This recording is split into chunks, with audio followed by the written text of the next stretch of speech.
Hi, my name is Miles Teague. I'm a site coordinator at CCO. Today, our book is called Mufaro's Beautiful Daughters by John Steptoe. A long time ago, in a certain place in Africa, a small village lay across a river and half a day's journey from a city where a great king lived. A man named Mufaro lived in this village with his two daughters, who were called Manyara and Nyasha. Everyone agreed that Manyara and Nyasha were very beautiful. Manyara was almost always in a bad temper. She teased her sister whenever their father's back was turned, and she had been heard to say, "Someday, Nyasha, I will be a queen, and you will be a servant in my household." "If that should come to pass," Nyasha responded, "I will be pleased to serve you. But why do you say such things? You are clever and strong and beautiful. Why are you so unhappy?" "Because everyone talks about how kind you are, and they praise everything you do," Manyara replied. "I'm certain that Father loves you best, but when I am queen, everyone will know that your silly kindness is only weakness." Nyasha was sad that Manyara felt this way, but she ignored her sister's words and went about her chores. Nyasha kept a small plot of land on which she grew millet, sunflowers, yams, and vegetables. She always sang as she worked, and some said it was her singing that made her crops more bountiful than anyone else's. One day, Nyasha noticed a small garden snake resting beneath a yam vine. "Good day, little Nyoka," she called to him. "You are welcome here. You will keep away any creatures who might spoil my vegetables." She bent forward, gave the little snake a loving pat on the head, and then returned to her work.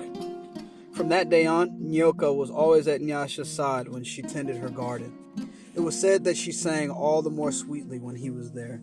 Mufaro knew nothing of how Manyara treated Nyasha. Nyasha was too considerate of her father's feelings to complain, and Manyara was always careful to behave herself when Mufaro was around. Early one morning, a messenger from the city arrived. The great king wanted a wife. "The most worthy and beautiful daughters in the land are invited to appear before the king, and he will choose one to become queen," the messenger proclaimed. Mufaro called Manyara and Nyasha to him. "It would be a great honor to have one of you chosen," he said. "Prepare yourselves to journey to the city.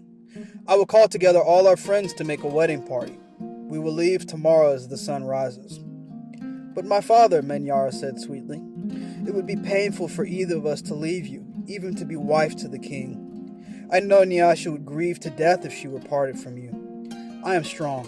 Send me to the city, and let poor Nyasha be happy here with you." Mufaro beamed with pride. "The king has asked for the most worthy and the most beautiful."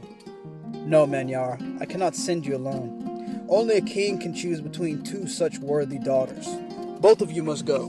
That night, when everyone was asleep, Manyara stole quietly out of the village.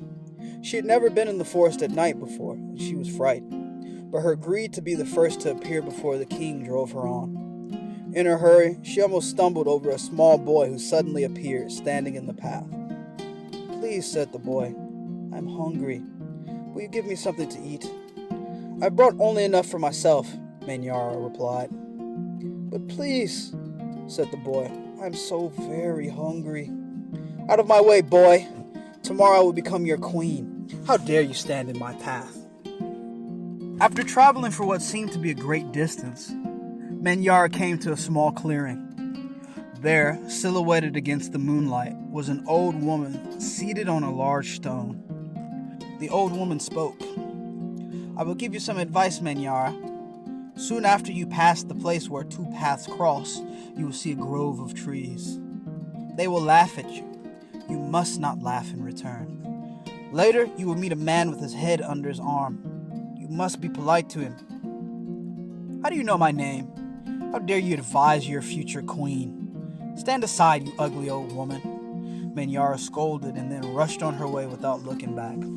Just as the old woman had foretold, Manyara came to a grove of trees, and they did indeed seem to be laughing at her.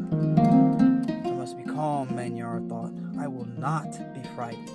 She looked up at the trees and laughed out loud. "Ha! I laugh at you, trees!" She shouted and hurried on. It was not yet dawn when Manyara heard the sound of rushing water. The river must be up ahead, she thought. The great city is just on the other side.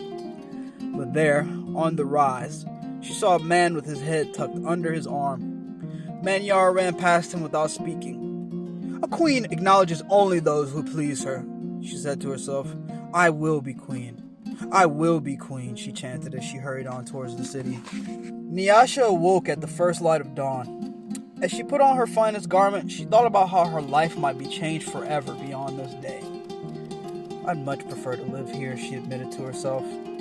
I'd hate to leave this village and never see my father, or sing to little Nyoka again. Her thoughts were interrupted by loud shouts and a commotion from the wedding party assembled outside. Manyara was missing. Everyone bustled about, searching and calling for her. When they found her footprints on the path that led to the city, they decided to go on as planned. As the wedding party moved through the forest, brightly plumed birds darted about in the cool green shadows beneath the trees. Though anxious about her sister, Nyasha was soon filled with excitement about all there was to see. They were deep in the forest when she saw the small boy standing by the side of the path. You must be hungry, she said, and handed him a yam she had brought for her lunch. The boy smiled and disappeared as quietly as he had come. Later, as they were approaching the place where the two paths crossed, the old woman appeared and silently pointed the way to the city. Nyasha thanked her and gave her a small pouch filled with sunflower seeds. The sun was high in the sky when the party came to the grove of towering trees. Their uppermost branches seemed to bow down to Nyasha as she passed beneath them. At last, someone announced that they were near their destination. Nyasha ran ahead and topped the rise before the others could catch up with her. She stood transfixed at her first sight of the city. "Oh, my father," she called. "A great spirit must stand guard here. Just look at what lies before us. I never in all my life dreamed there could be anything so beautiful." Arm in arm, Nyasha and her father descended the hill, crossed the river, and approached the city gate. Just as they entered through the great doors, the air was rent by piercing cries, and Manyara ran wildly out of a chamber at the center of the enclosure. When she saw Nyasha, she fell upon her sobbing. "Do not go to the king, my sister. Oh, please, father, do not let her go," she cried hysterically. "There's a great monster there, a snake with 5 heads. He said that he knew all my faults and that I displeased him. He would have swallowed me alive if I had not run. Oh, my sister, please do not go inside that place." It frightened Nyasha to see her sister so upset. But, leaving her father to comfort Manyara, she bravely made her way to the chamber and opened the door. On the seat of the great chief's stool lay the little garden snake. Nyasha laughed with relief and joy. "My little friend," she exclaimed. "It's such a pleasure to see you. But why are you here?" "I am the king," Nyoka replied. And there, before Nyasha's eyes, the garden snake changed shape. "I am the king. I am also the hungry boy with whom you shared a yam in the forest, and the old woman to whom you made a gift of sunflower seeds. But you know me best as Nyoka. Because I have been all of these, I know you to be the most worthy and most beautiful daughter in the land. It would make me very happy if you would be my wife." And so it was that, a long time ago, Nyasha agreed to be married. The king's mother and sisters took Nyasha to their house, and the wedding preparations began. The best weavers in the land laid out their finest cloth for her wedding garments. Villagers from all around were invited to the celebration, and a great feast was held. Nyasha prepared the bread for the wedding feast from millet that had been brought from her village. Mufaro proclaimed to all who would hear him that he was the happiest father in all the land, for he was blessed with 2 beautiful and worthy daughters, Nyasha the queen, and Manyara, a servant in the queen's household.